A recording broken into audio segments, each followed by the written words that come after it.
Nós estamos falando sobre o Espírito Santo e o assunto hoje é esse: não negligenciar o Espírito Santo. A nível mundial, a igreja está muito cheia de gente vazia. Não se assustem com o que eu vou falar. Por quê? A natureza do homem, ao receber Jesus, muda. É um novo nascimento, é uma nova cultura, é um novo ambiente, mas, na verdade, sem uma experiência real com Jesus. E as pessoas, na verdade, são o resultado da forma como o Evangelho é pregado.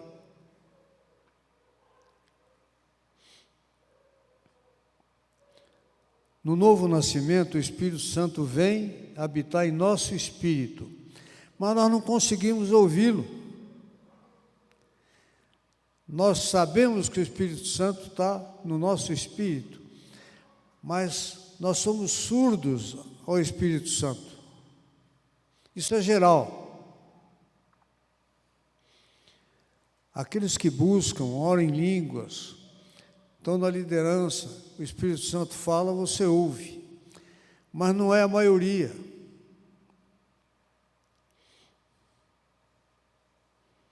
Nós conhecemos Jesus de modo geral, mas não temos aquela experiência real com Ele.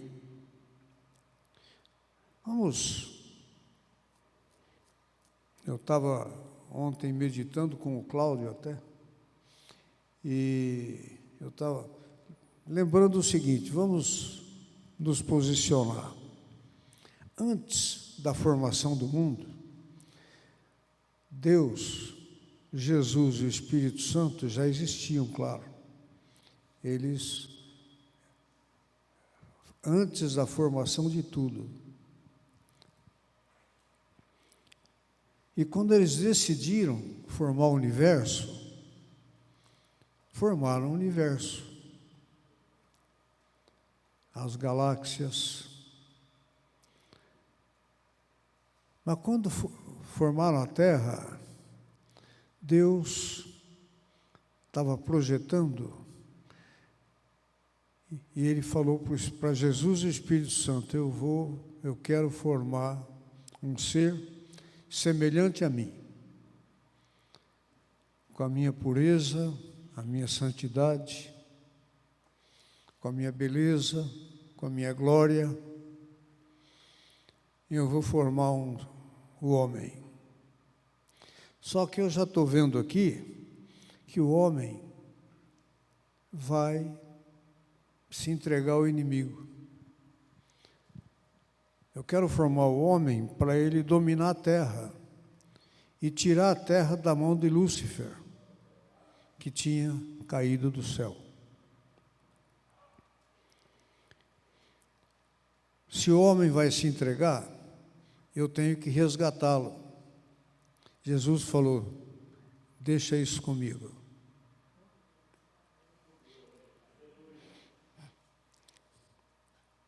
Ele sabia que hoje nós estaríamos aqui, falando a respeito de tudo isso. Então Jesus, quando ele veio sabendo tudo que tinha que ser feito. Tanto que na última semana, ele estava preparando os discípulos para que eles soubessem tudo o que ia acontecer.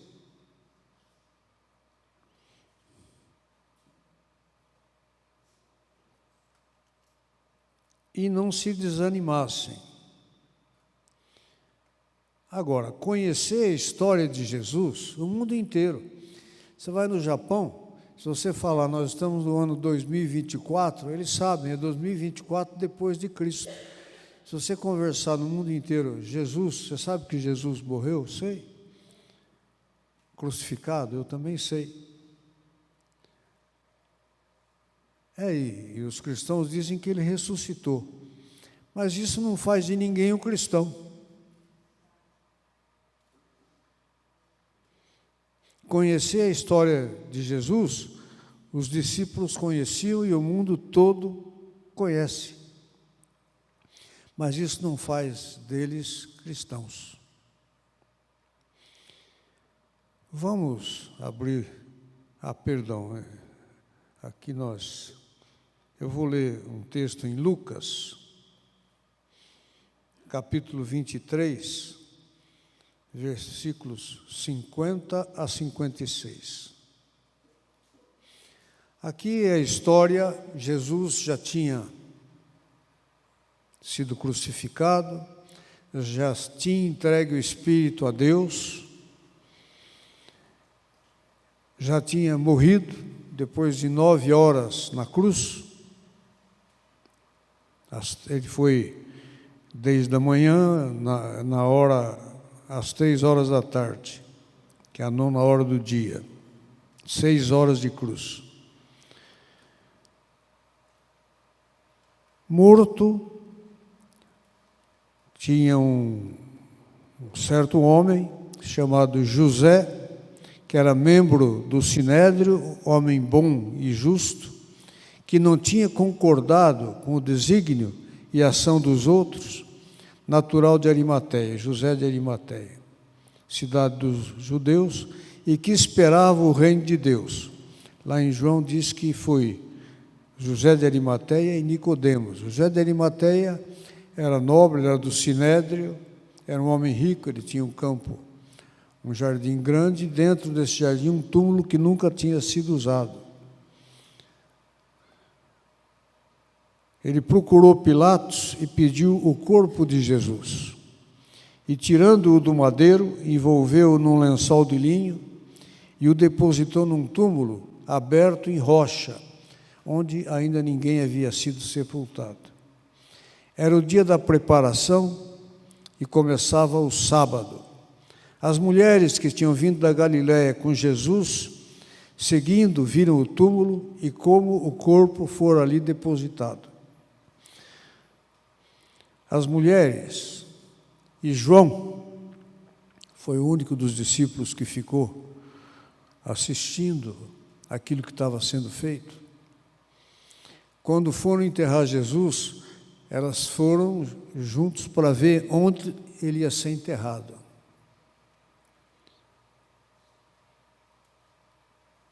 Viram, era sábado, no dia seguinte, então elas foram descansar no sábado, que fazia parte da religião judaica.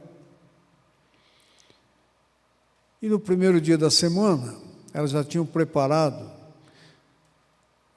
os ungüentos, tudo que ia ser usado para colocar em Jesus.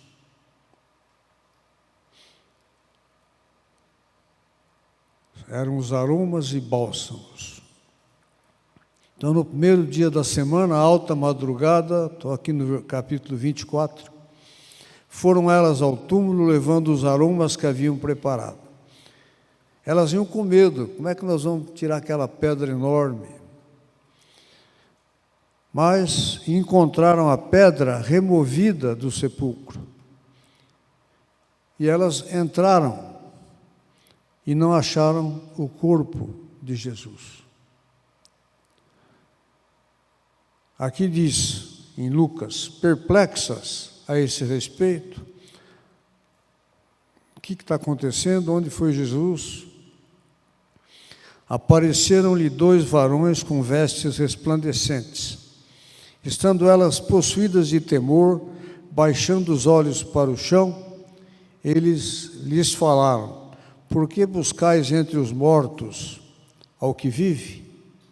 Ele não está aqui, mas ressuscitou.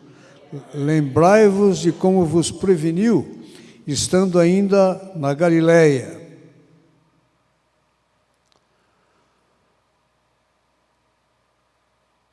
Em João, diz que Maria, enquanto todos foram avisar os apóstolos que ele não estava no túmulo, Maria ficou do lado de fora.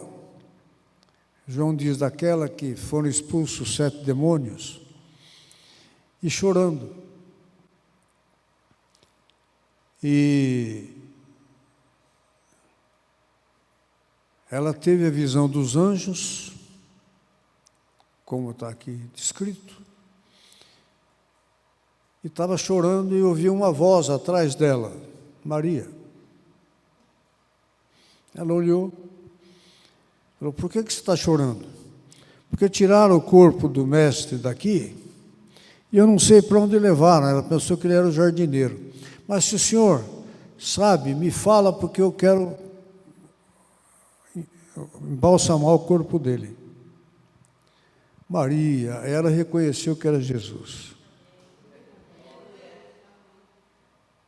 Vá e avise aos meus filhos que eu ressuscitei.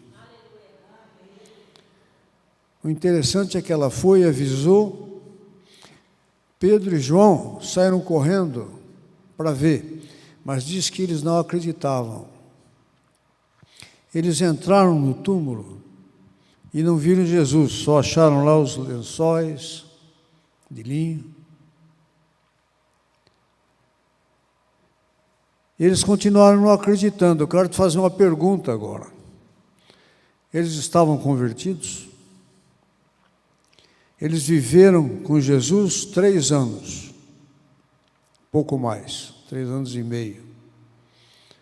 Viram a crucificação, estavam tendo agora a realidade da ressurreição, mas eles não estavam acreditando.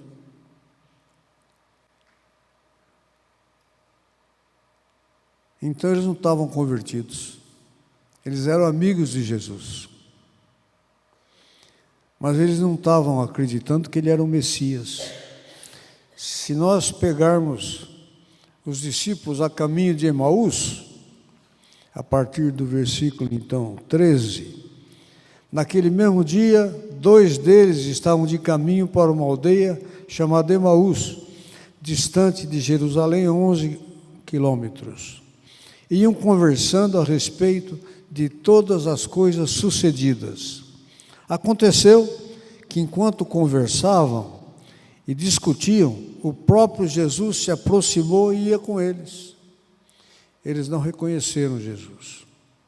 Seus olhos, porém, estavam como que impedidos de reconhecer. Então lhes perguntou Jesus: que é isso que vos preocupa? E de que ides tratando à medida que caminhais? E eles pararam entristecidos. Um, porém, chamado Cleopas, respondeu, dizendo: és o único, porventura, que, tendo estado em Jerusalém, ignoras as ocorrências desses últimos dias? Ele lhes perguntou: quais? E explicaram o que aconteceu a Jesus, o Nazareno, que era varão profeta, poderoso em obras e palavras diante de Deus e de todo o povo. E como os principais sacerdotes e as nossas autoridades o entregaram para ser condenado à morte e o crucificaram. Ora, nós esperávamos que fosse ele quem havia de redimir Israel. Eles estavam dizendo: eu achava que ele era o Messias. Mas depois de tudo isso, já é este o 3º dia, desde que tais coisas sucederam. É verdade também que algumas mulheres das que conosco estavam nos surpreenderam, tendo ido de madrugada ao túmulo e não achando o corpo de Jesus, voltaram dizendo terem tido uma visão de anjos, os quais afirmam que ele vive. Eles não estavam acreditando. De fato, alguns dos nossos foram ao sepulcro e verificaram a exatidão do que disseram as mulheres, mas não ouviram. Ora, tiveram uma visão de anjos que disseram que ele ressuscitou, mas ninguém ouviu. Eles estavam convertidos? Eles estavam vazios, deprimidos, derrotados, tristes, decepcionados.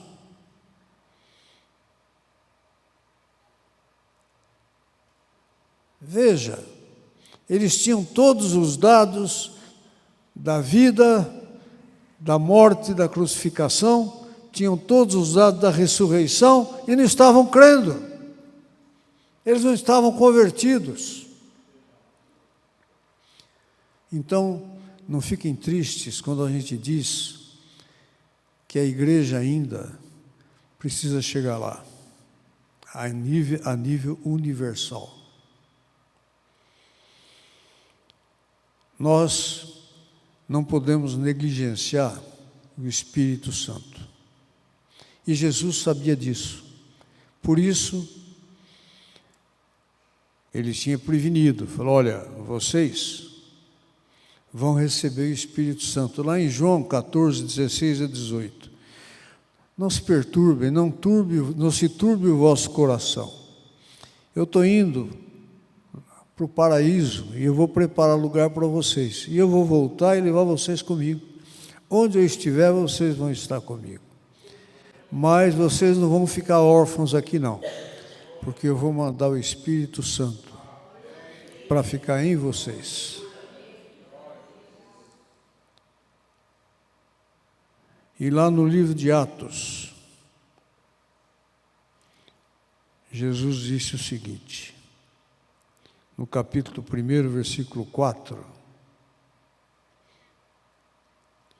e comendo com eles, Jesus já tinha aparecido para eles, conversando, determinou-lhes que não se ausentassem de Jerusalém, mas que esperasse a promessa do Pai, a qual disse ele, de mim ouviste.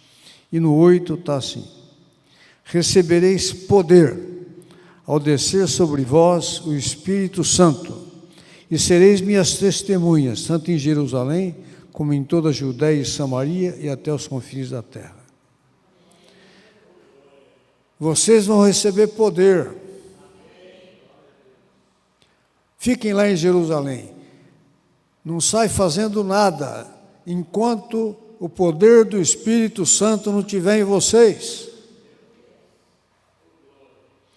Nós não vamos negligenciar o Espírito Santo. Os que oram em línguas, quantos minutos por dia você está orando em línguas? Quanto tempo você está orando por dia? Quanto tempo você está com a palavra por dia? Nós negligenciamos o Espírito Santo quando nós negligenciamos a palavra e a oração. E não ouvimos o que o Espírito está dizendo para nós.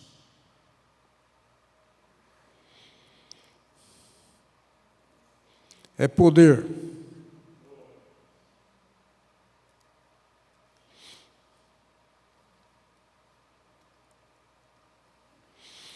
Tem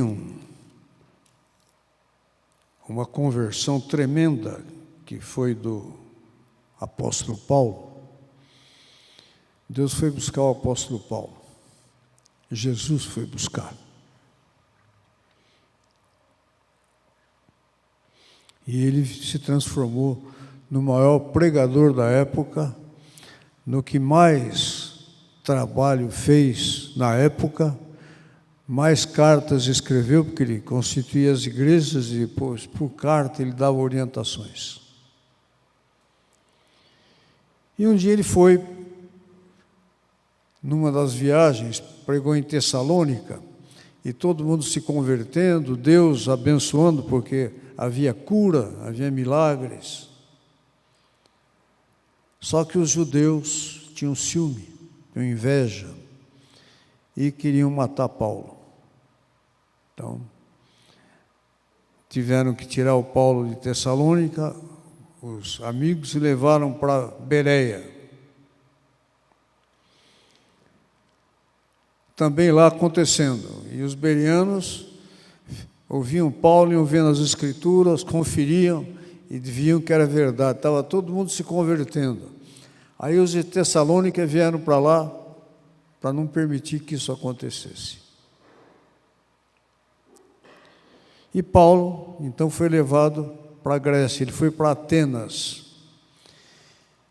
E andando pela Grécia, Atenas, ele viu como a Grécia tinha tantos deuses que estavam incomodando Paulo. O Areópago, na verdade o Areópago foi construído por um xará meu chamado Péricles, que foi governador de Atenas durante 30 anos.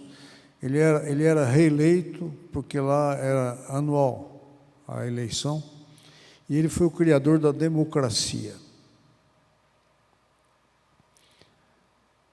Então, quando ele foi pregar em Atenas, Atenas era uma cidade de muita cultura, os filósofos, epicureus, os poetas, os maiores aristocratas eram gregos. Então, Paulo se preparou para fazer um discurso para grego. E lá, naquele tempo em Atenas, o pessoal se reunia em esquinas para discutir política, religião, e o Paulo pregava Jesus. E isso começou a chamar a atenção. Dizia, quem é esse tagarela? Vamos levar ele para o Areópago para ele falar para nós o que ele está pregando aí. Então Paulo se preparou para falar com o grego. Ele foi estudar os epicureus, os filósofos, os poetas. E a Bíblia diz que ele foi discursar, não era pregar. Ele foi discursar no Areópago. E fez o discurso falando dos deuses e dos poetas e dos filósofos gregos para captar os gregos. E quando ele terminou a pregação, a Bíblia diz que 2 se converteram, Dionísio e Damares, e mais alguns com eles. Quer dizer, se fosse na linguagem de hoje, alguns gatos pingados. Eu acho que isso impactou Paulo. Quando Paulo vai conversar com os coríntios, ele começa dizendo assim: eu não vou pregar, eu não prego pela sabedoria humana. Eu quero pregar só Jesus e Jesus crucificado. Ele estava traumatizado com a Grécia. Lá ele discursou.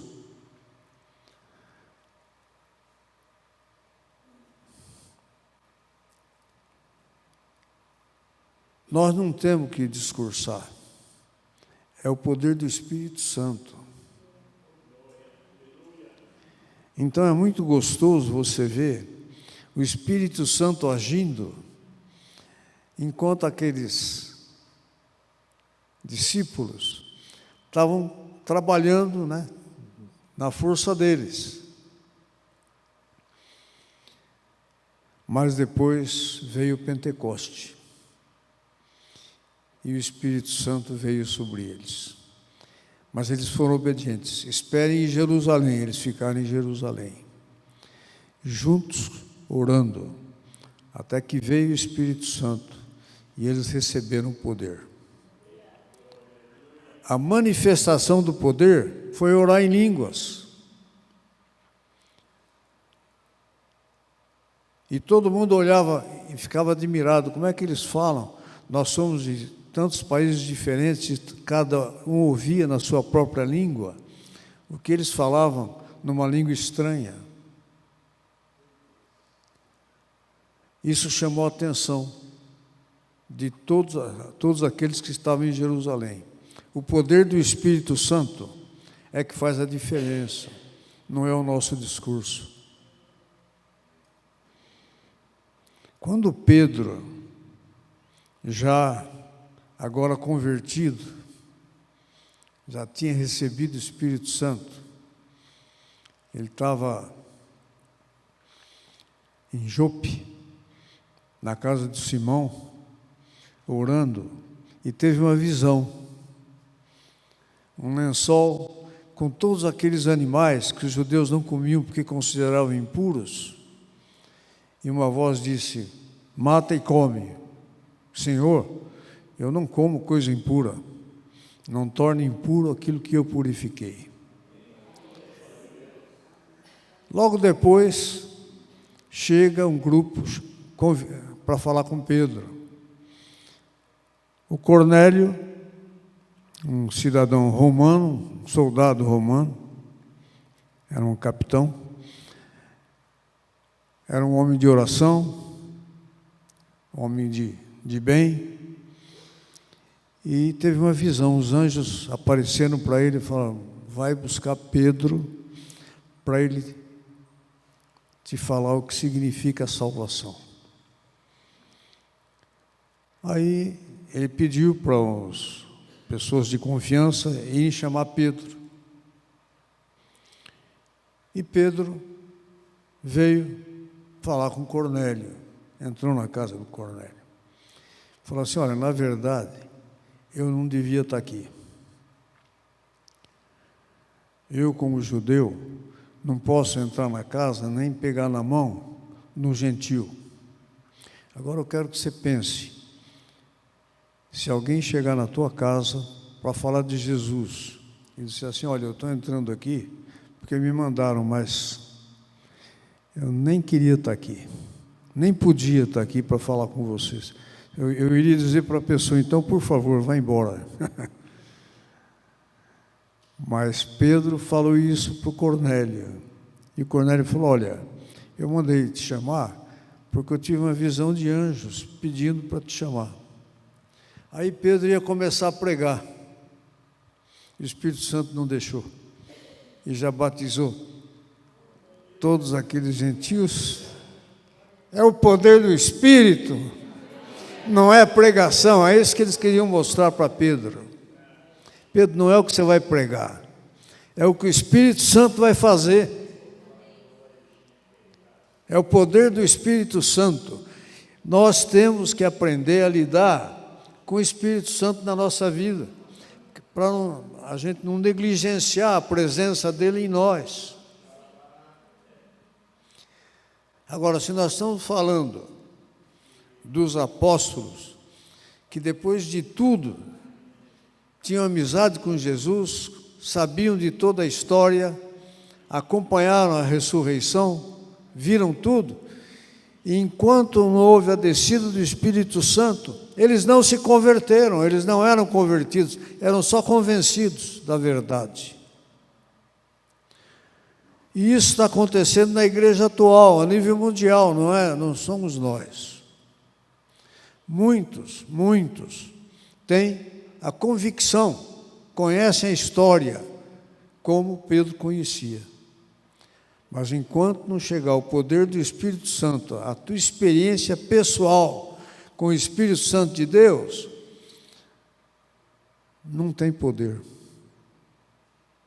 Amém? Você não vai conseguir transmitir para as pessoas aquilo que Deus quer que você transmita, porque é o Espírito Santo que faz a obra.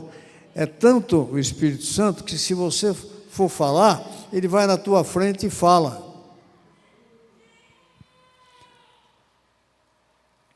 Amém? Foi assim que aconteceu com todos os discípulos.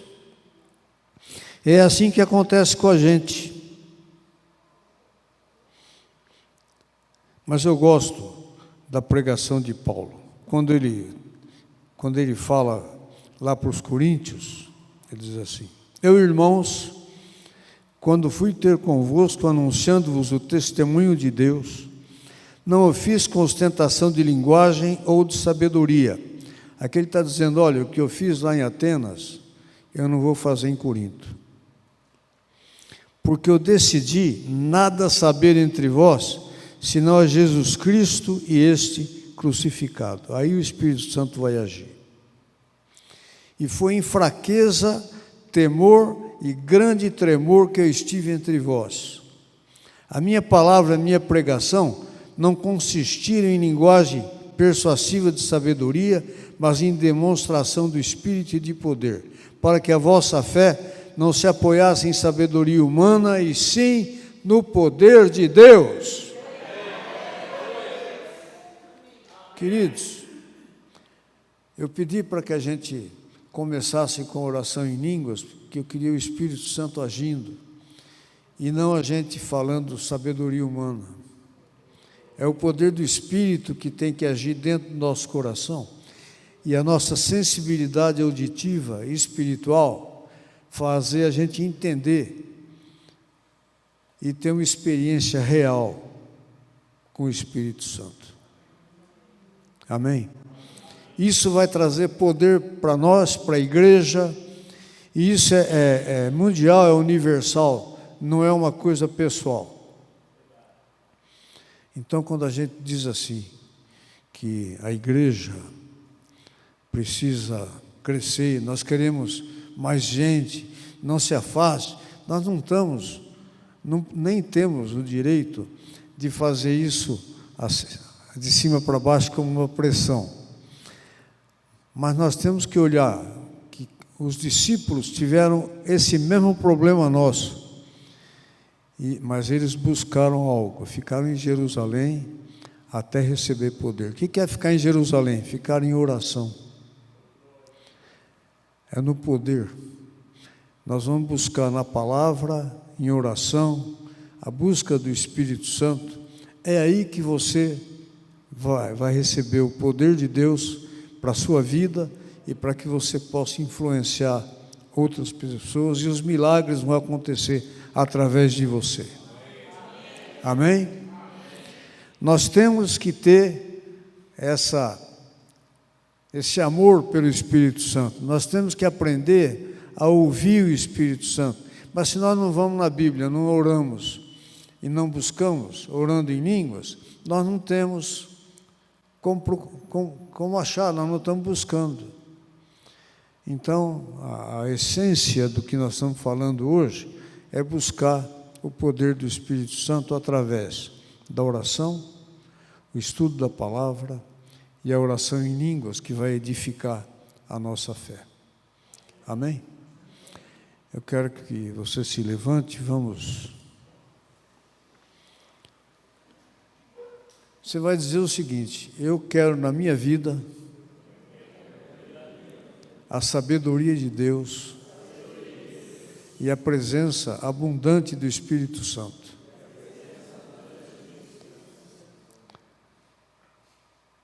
Em nome de Jesus. Pai querido, que a Tua palavra, o Teu amor, o discernimento venha sobre Tua igreja, pessoalmente sobre cada um.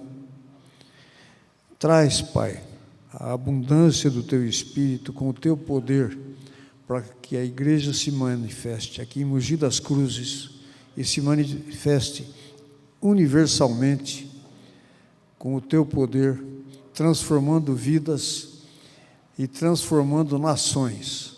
O Teu poder, Pai, é superior a todos os governos do mundo, e é pelo Teu poder que nós podemos influenciar aquilo que está acontecendo no Brasil e nas nações. E eu quero que a Tua mão poderosa seja colocada sobre essas vidas, Pai, que estão Te buscando, e traz o Teu poder sobre cada vida, em nome de Jesus. Amém?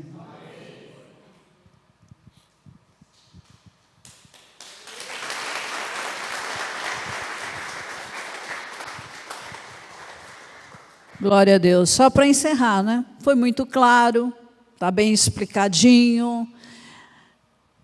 Não ignorar o Espírito Santo. Igreja, a igreja que vai ser arrebatada é a igreja que não ignora o Espírito Santo. Estão entendendo? Nós vamos falar até agosto sobre o Espírito Santo. O Espírito está me incomodando. Nós temos que entrar nesse sobrenatural do Espírito Santo. Mas depende de você. Não terceirize, tá? É você e o Espírito Santo. Então, eu quero encorajar você a orar mais em línguas, mais que você puder, entendeu?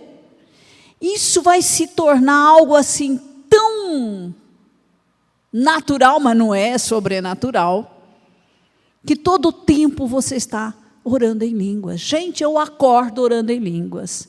Se eu acordo no meio da noite, eu oro em línguas. Tudo que eu vou fazer, eu oro em línguas. Eu não faço nada sem orar em línguas. E ainda é pouco, tem que orar mais. Entenderam? Porque isso vai acender uma chama, um fogaréu dentro de nós. Entende? A oração em línguas, ela é poderosa, porque não é você orando errado, é o próprio Espírito orando através de você. Entende? Não faça nada sem orar em línguas antes. Não planeje nada sem oração em línguas. Estão entendendo? Então, se dispõe esta semana a orar mais em línguas. Entende? Eu lavo louça orando em línguas, eu arrumo a cama orando em línguas. Há muitas coisas que você pode dirigir orando em línguas. E com isso nós vamos ser mais ousados. Eu estava aqui na adoração e eu me entrego completamente. E eu disse: Espírito Santo, me usa no dom de profecia. Eu quero abençoar meus irmãos. Não é para mim, é para vocês. Veio só as duas primeiras palavras. Falei, tá bom, já está suficiente. Eu abri a boca, falei as duas primeiras palavras e o resto veio. É assim. Isso é viver no poder. Vocês entendem? Mas pratique a oração em línguas, a palavra, tome mais tempo com a palavra, meditando.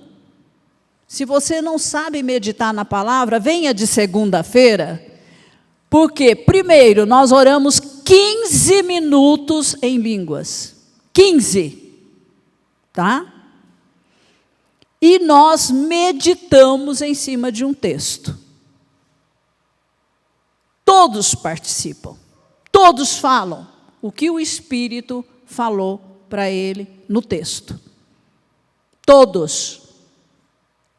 Isso é treinamento. Mas se você não vem, paciência, não é treinado. Ok? Depende de você. Segunda-feira, 20 horas. É o nosso compromisso aqui. Ok? Venha. Oração, não foi falado aqui? Você quer andar no sobrenatural? Oração em línguas, orações, tipos de orações, e a meditação na palavra. Essas são as ferramentas para nós, ok? Mas eu quero que você tenha uma semana em que o seu espírito vai estar no controle da sua vida. Seu espírito, não a sua carne, seu espírito, ok? Deixe o seu espírito, guiado pelo Espírito Santo, te guiar nesta semana.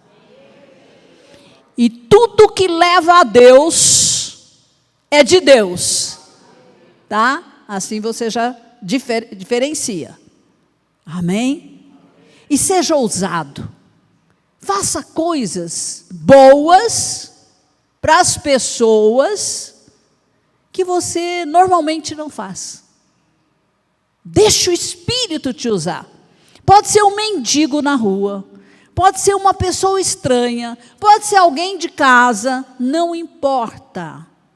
Faça atos de bondade.